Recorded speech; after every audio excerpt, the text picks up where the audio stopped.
আওয়ামী লীগের প্রতিষ্ঠা বার্ষিকী, ৭৫তম প্রতিষ্ঠা বার্ষিকী, সেই প্রতিষ্ঠা বার্ষিকী নিয়ে যত হইচই হচ্ছে, আওয়ামী লীগ ক্ষমতায় থাকা অবস্থাতেও অত হইচই হয়নি।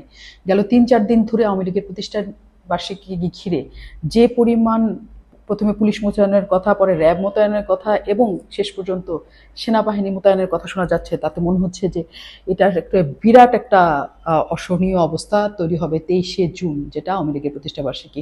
এই কারণে বলছিলাম যে আওয়ামী লীগ ক্ষমতা থাকা অবস্থাতেও একটা বড় ধরনের সমাবেশ, কর্মীদের মধ্যে কিছু বিচ্ছিন্ন কর্মসূচি ছাড়া প্রতিষ্ঠা বার্ষিকী নিয়ে অনেক বড় হইচই আওয়ামী লীগ করতো এরকম না, কিন্তু আওয়ামী লীগ চলে যাওয়ার পর আওয়ামী লীগের প্রতিষ্ঠা বার্ষিকী ব্যাপক আলোচনার জন্ম দিয়েছে।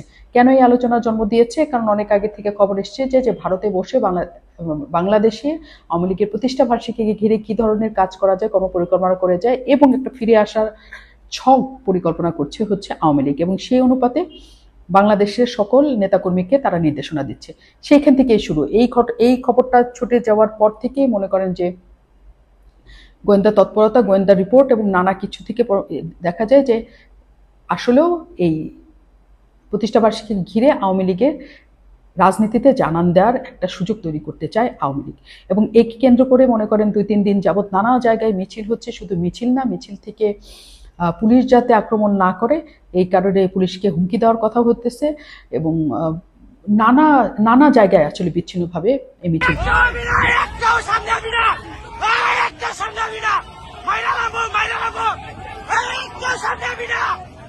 হচ্ছে। এবং সবচেয়ে অদ্ভুত কথা হচ্ছে ঢাকার মহাখালীতেও এই মিছিলটা হয়েছে, যেখানে হচ্ছে সব যানবাহনের খুবই চলাচল এবং খুবই সিগনিফিকেন্ট জায়গা মহাখালী, এবং সেখানেও কিন্তু আওয়ামী লীগের মিছিল হয়েছে, এবং সেখান থেকে ধরেছে অবশ্য ১০ জনের মতো ধরা হয়েছে, নানা জায়গার থেকে ধরার খবরও এসছে, কিন্তু মিছিল থেমে যাচ্ছে না।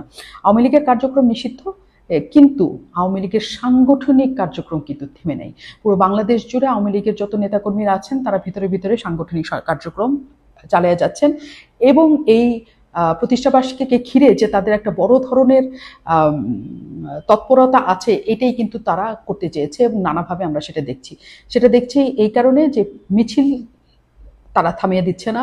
গ্রেফতার হলেও নানা প্রান্ত থেকে এই মিছিলগুলি হচ্ছে। আগে যেমন ২-৩ দিনের জন্য ২-৩ জনের মিছিল হতো, এখন মিছিলের পরিধিটা, মানুষের সংখ্যাটা বাড়ছে, এবং আশেপাশে পুলিশ থাকলেও আমরা সেই মিছিলকে বাধাগ্রস্ত করতে খুব কম সময়ে দেখছি।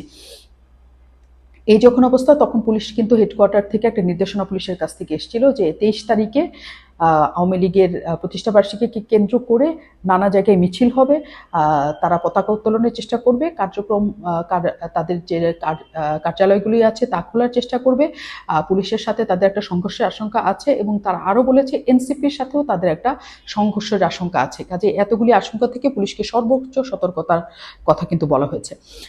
১৮,০০০ পুলিশ নিয়োগ করা হয়েছে, কিন্তু সেটাতে সরকার আসলে খুব বেশি যে স্বস্তি পাচ্ছে এরকম না। আজকে সিদ্ধান্ত হয়েছে ৬টি জেলায় সেখানে হচ্ছে সেনাবাহিনী মোতায়েন করার সিদ্ধান্ত হয়েছে।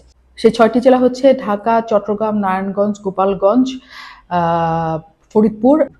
ফরিদপুর এবং গাজীপুর।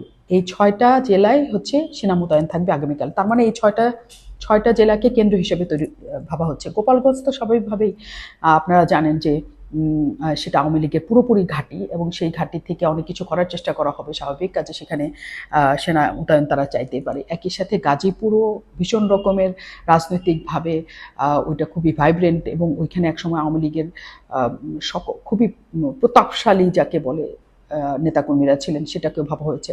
ফরিদপুর এই কারণে আপনি জানেন নিক্সন যুদ্ধ থেকে শুরু করে ফরিদপুরের অনেকেই আছে যেখানে সাংগঠনিকভাবে অনেক বেশি শক্তিশালী ছিলেন, এবং তাদের কর্মী বাহিনী সেইখানে অনেক শক্তিশালী অবস্থানে আছেন।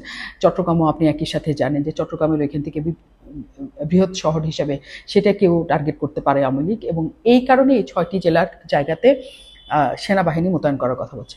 কিন্তু এই সেনাবাহিনী, পুলিশ সকল কিছু মোতায়েনের পরে আসলে কি অনেক বেশি সংঘর্ষের আশঙ্কা আগামীকাল আছে কিনা, সংঘর্ষ তৈরি হবে কিনা, আওয়ামী লীগ কি এই জায়গায় আছে যে জায়গায় তারা সংঘর্ষে লিপ্ত হতে পারে, আছে সেই জায়গাটা আছে নাকি? কারণ এটা আসলে পরিপূর্ণভাবে রাজনৈতিক কর্মকাণ্ড হিসেবে এটাকে দেখার চেষ্টা করবে না সরকার, তারা চেষ্টা করবে যে নিষিদ্ধ ঘোষিত সংগঠনের কার্যক্রম হিসাবে, নিষিদ্ধ ঘোষিত সংগঠনের কার্যক্রম হিসাবে যখন এটাকে দেখানোর চেষ্টা করা হবে, তখন তাদেরকে গ্রেফতার, তাদের বিরুদ্ধে বিচার এবং তাদের অ্যারেস্ট করা এবং কার্যক্ষেত্রে তাদের উপরে গুলিবর্ষণ করাও কিন্তু তখন অনেকখানি তারা জায়েজ করে ফেলবে। কারণ নিষিদ্ধ ঘোষিত সংগঠন যদি আক্রমণের শিকার হয় তাদের দ্বারা দেশ, তাহলে যে কোনো কিছুই করা সম্ভব, এটাই বলা যায়।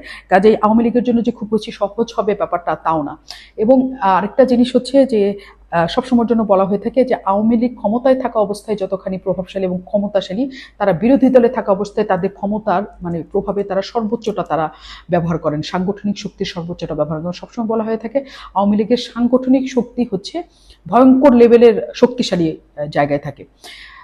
আগামীকাল যা পরিস্থিতি তৈরি হবে দেশের জনগণের জন্য আসলে খুব ভয়ার্থ পরিস্থিতি নাকি এখনো আমরা বুঝতে পারছি না, কিন্তু যে হারে সেনাবাহিনী মোতায়েনের কথা বলা হচ্ছে তাতে জনগণের কাছে একটা মেসেজ যাচ্ছে। এবং এই ধরনের সরকার ক্ষমতায় আসার সাথে সাথে 4 মাসের মাথায় এই ধরনের কার্যক্রম আসলে আওয়ামী লীগকে কতখানি রাজনীতিতে স্পেস দিবে নাকি তাদের উপর উল্টো এটার ফলাফল তৈরি করবে, সেটাও আসলে দেখার ব্যাপার। তারা যতখানি পথে নামবে, জনগণের সমর্থন পাবেন কি পাবেন না, এবং তারা আসলে অন্য রাজনৈতিক দলগুলোর সাথে একই সাথে অন্য রাজনৈতিক দলগুলোর মুখোমুখি হয়ে যাবে কিনা, সেটাও একটা দেখার ব্যাপার। যদি অন্য রাজনৈতিক দলগুলো আসে, একই সাথে পুলিশ আসে এবং সরাসরি আওয়ামী লীগ সামনে থাকে, তাহলে সংঘর্ষের ব্যাপারটা অনেক ভয়ঙ্কর হতে পারে। যে পরিমাণ নিরাপত্তার অবস্থা এখানে দেখা যাচ্ছে, তাতে বোঝা যাচ্ছে যে আওয়ামী লীগ যে দ্রুততম সময়ে রাজনীতি ফেরা, শেখ হাসিনাকে ফিরিয়ে নিয়ে আসার কথা বলছিল, তাতে সরকারের প্রস্তুতি বলছে যে সেটা আসলে খুব বেশি সহজ হবে না। আবার এমনও যে আওয়ামী লীগ যদি আগামীকাল অনেক বেশি তাদের শক্তিমত্তা দেখাতে পারে, জনগণের অনেক সমর্থন তাদের প্রতি থেকে থাকে, তাহলে এইটা আওয়ামী লীগের প্রত্যাবর্তনের জন্য একটা শুরুটা আবার নতুন করে হতে পারে। আওয়ামী লীগের নেতাকর্মীরা শপথ নিয়েছেন যে করে হোক শেখ হাসিনাকে তারা এই দেশে ফেরত নিয়ে আসবেন। সেটার সূত্র হিসাবে এইটা কতখানি কার্যকর হবে সেটাও আগামীকালের দেখার ব্যাপার। তবে যাই হোক না কেন, জনগণের জন্য একটা অস্বস্তিকর ব্যাপার তো বটেই যে এরকম রাজনৈতিক কর্মসূচি বা সরকারের পক্ষ থেকে যখন সর্বোচ্চ সতর্কতার জায়গা তৈরি হয়, তখন জনগণের নিরাপত্তা নিয়েও একটা প্রশ্ন শেষ পর্যন্ত তৈরি হয়। পুরো রাজধানী জুড়ে অনেক পুলিশ মোতায়েন করা হয়েছে, মোড়ে মোড়ে পুলিশ আছে, তারা শুধুমাত্র কারা যাচ্ছে কে যাচ্ছে এটা তল্লাশি করছে না, একই সাথে গাড়ির কাগজপত্র আছে কিনা, ড্রাইভিং লাইসেন্স আছে কিনা, গাড়ি ঠিক মতো চলছে কিনা, একই সাথে তারা সব কার্যক্রমই একসাথে শেষ করছে। আজকের রাতটা পোহাইলেই কালকের ঘটনা ঘটার কথা, কালকের থেকে সেনাবাহিনী মোতায়েন করার কথা, কিন্তু যে হারে আওয়ামী লীগ মিছিল করছে, তাতে আসলে আজকে রাতেও কি হবে সেটা বলা যাচ্ছে না। আওয়ামী লীগ ফিরে আসার যে চেষ্টা এবং সরকারের তাদের প্রতিহত করার যে চেষ্টা, তাতে জনগণ নিরাপদ থাকুক, আমাদের আসলে তাই চাওয়া ছাড়া অন্য কোনো কিছু বলার নাই।